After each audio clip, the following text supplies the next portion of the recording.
Bonjour tout le monde, bienvenue sur ma chaîne YouTube. J'espère que vous allez bien. De toute façon, on va vers le beau temps, le grand beau temps, donc on peut qu'aller bien. Merci pour tous vos commentaires, vos likes, pour vos messages vraiment gentils, ça me touche énormément. Aujourd'hui, on va faire la poche que je vous ai promis, la poche d'un pantalon, d'un jean, ou ce qu'on appelle la poche quart de rond. Donc, on commence tout de suite. Voilà, toujours le même pantalon, toujours la même pièce. Voilà la poche. Alors, ça c'est le devant de mon pantalon. Je dessine l'ouverture de ma poche. C'est là. Après, la même pièce, évidemment, une fois que je l'ai coupé, je lui rajoute des valeurs de couture. Je rajoute des valeurs de couture à mon pantalon. Après, cette pièce, si je lui rajoute ça devient la propreté à l'entrée de la poche. Cette pièce-là, elle va être la propreté que je rajoute sur ma doublure avec laquelle je vais faire ma poche. Si j'ai fait ma poche dans un tissu de doublure, si je le fais dans un tissu de même que le pantalon, je n'ai pas besoin de cette pièce de propreté.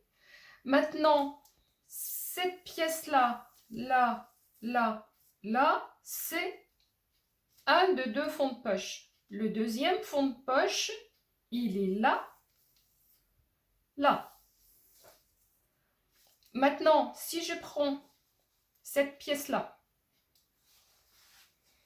qui est là, voilà, là, et je la mets à côté de cette pièce-là,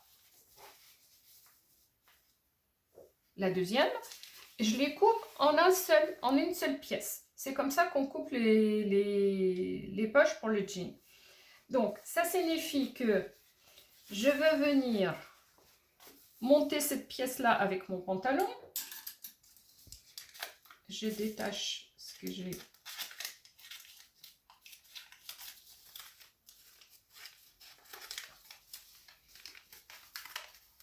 Là.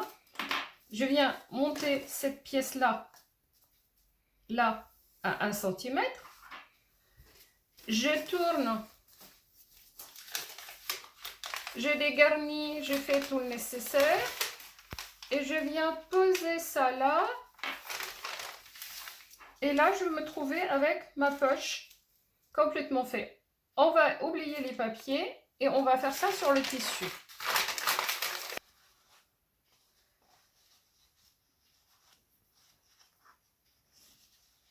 Donc voilà, j'ai coupé ma poche, les deux fonds de poche à la fois. Donc je vais piquer ça à 1 cm et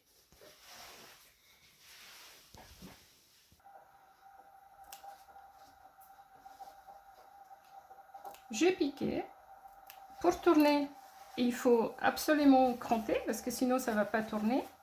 Donc ça, c'est l'entrée de ma poche. Maintenant, c'est très important de prendre la poche, la valeur de couture et passer une couture nervure sur la couture pour que ça tourne bien. Je peux mis...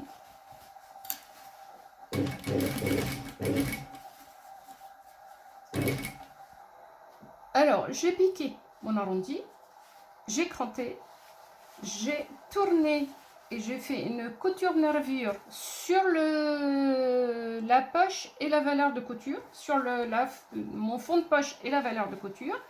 Ça permet de bien que tout tourne bien, ça rentre tout de suite directement. Maintenant, j'ai mon fond de poche, la deuxième, qui est là, parce que je les ai coupées toutes les deux ensemble.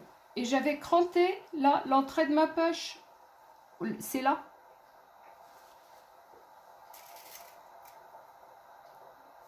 Voilà, et là, j'avais cranté également, donc c'est là. Et avant tout, sur cette pièce, l'entrée de ma poche, ce fond de poche là, j'ai rajouté ce qu'on appelle la poche, autrefois la poche de briquet. Aujourd'hui, on appelle ça la poche ticket, parce qu'on ne va pas quand même encourager les fumeurs. Et cette poche, c'est une petite poche plaquée qu'on trouve dans les jeans. Elle est plutôt décorative qu'autre chose, parce que je ne sais pas si on l'utilise vraiment. Donc voilà, la poche elle est pratiquement faite, donc elle est toute simple, il y a juste ça à coudre et à rabattre. Maintenant moi j'ai deux surpiqûres de deux couleurs différentes, donc je vais enfiler ma machine en bleu et en rouge pour faire l'entrée de ma poche, la surpiqûre, comme l'autre qui est là. Maintenant cette poche, si je regarde celle qui est faite, elle est faite avec une couture anglaise. Et une couture anglaise, on met envers contre envers. On sait que l'endroit des tissus il est à l'intérieur de la poche. Donc envers contre envers, c'est-à-dire je viens la piquer là pour faire ma couture anglaise.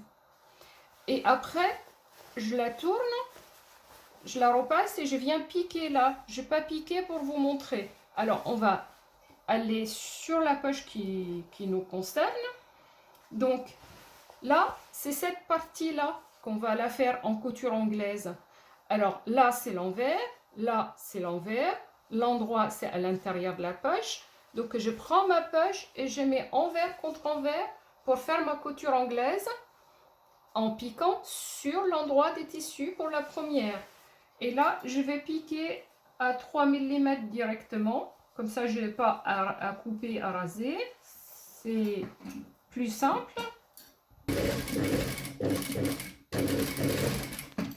Piquer la première couture de ma couture anglaise. Après, je tourne ma poche de l'autre côté.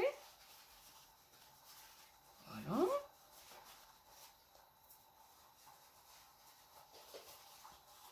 Voilà.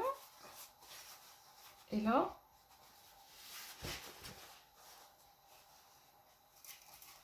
évidemment, il faut sortir ça là. Et après, je vais piquer là ma couture anglaise. Donc j'ai un côté qui n'a pas besoin de couture parce que j'ai coupé mes deux fonds de poche, les deux à la fois, là à côté de l'autre. Et puis l'autre, j'ai fini ma couture anglaise avec une couture extérieure là.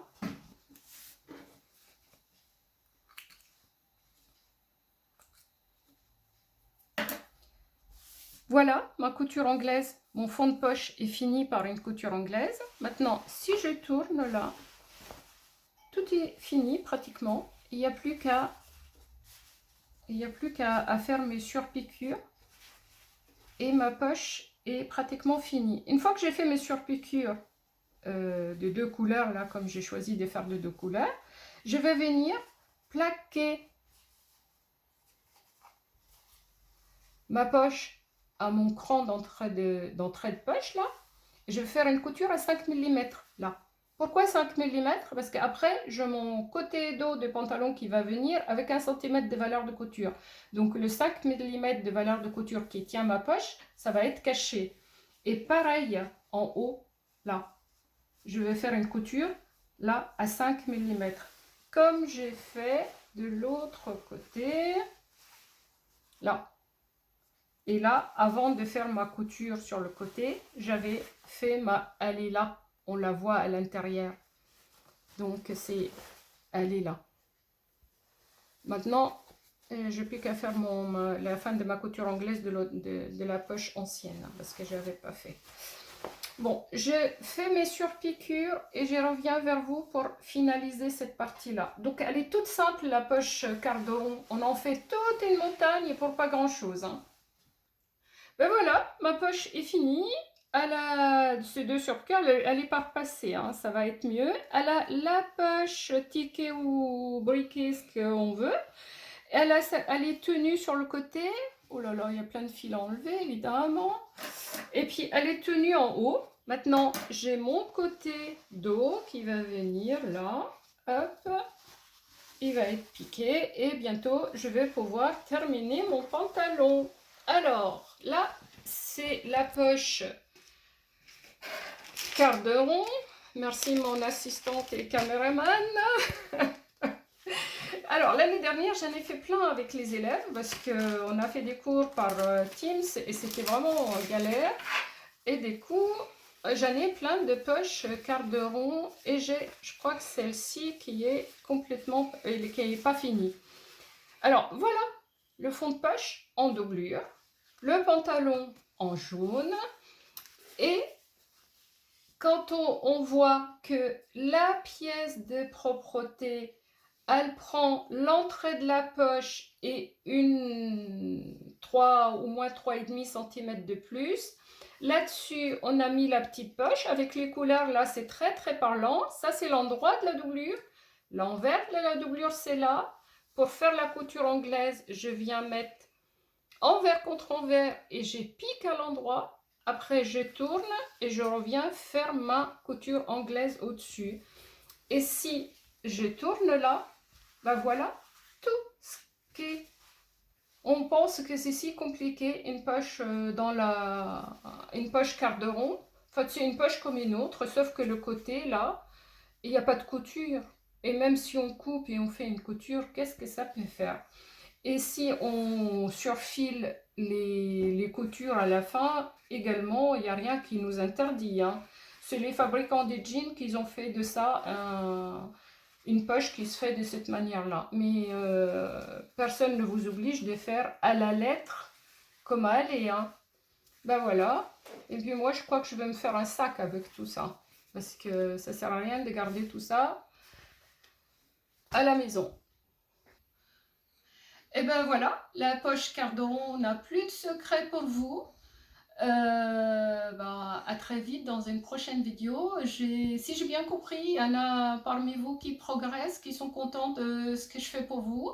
Je continuerai à répondre à vos questions, n'hésitez pas. Et à très vite dans une prochaine vidéo.